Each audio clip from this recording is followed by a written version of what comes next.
This is the story of how one surprise painting turned into an entire series. The painting in question is called Dawn's Echo. For a long time, it looked like this. I had made a start, really liked the beginning, but didn't know what to do. I often get to this stage, so you love what you have, you don't want to ruin it, but it's not enough. It sat in my studio for 6 to 8 weeks. At some points I turned it against the wall so I didn't have to look. But eventually one day I felt I could do something with it. And the initial change, all I did is to add a few small areas of light. But that was enough to break up what I had and to get me going. And in one crazy painting session, the painting transformed into this. And at this point, I felt like it was nearly finished. And so I worked harder, adding more glazes, putting in light areas, bringing a lot more of that orange in, and then making the light areas so much lighter than they had been, and bringing in some really vibrant blue. And at that point, this painting was done. I called it Dawn's Echo because it felt to me like the echo of a landscape.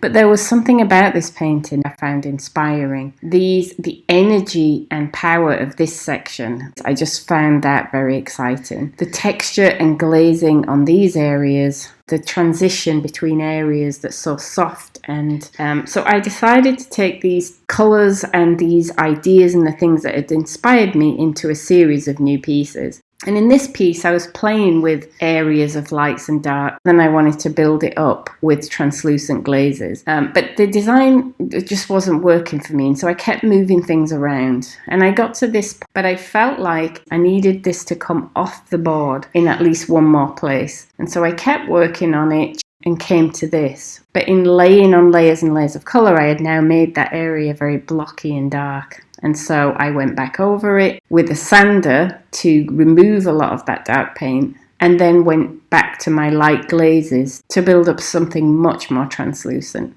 And I call this painting Chalk Mark in a Rainstorm after a Joni Mitchell song. I love the idea of something that looks permanent until the rainstorm comes, and then it turns out to be transient. From there, I started to work on a larger piece. This one is 1 meter by 1 meter, and this is me painting the very beginning stages. There's lots of mess happening at this point. It's not a tidy process in the beginning with strong colours, even if the painting's going to be a light one, because I want something to peek through at the end. I want a sense of depth.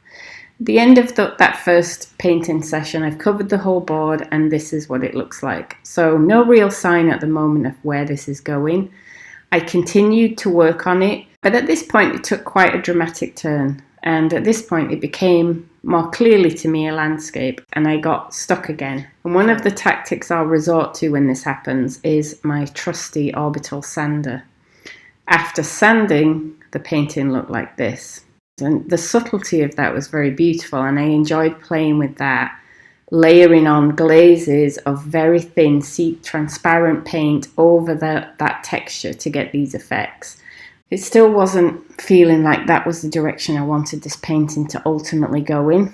And so I went in and did something drastic with lots of thick paint. Often the drastic move is what can move things forward. And then I decided to just be bold. And so I went in and covered up a lot of what I had. And often this is the moment where a painting will start to take shape. It's when you have the courage to just do something dramatic. And at this point, I really liked it, but it was much too thin. It looks nice from a distance, but when you're up close to it, there's really nothing to look at.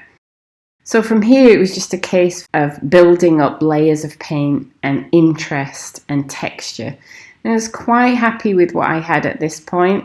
But quite happy isn't good enough. So there were, from this point to the finished painting, there were probably another 10 layers of paint and glaze applications to get to this, the finished picture, which I named after a Ted Hughes poem called Moors.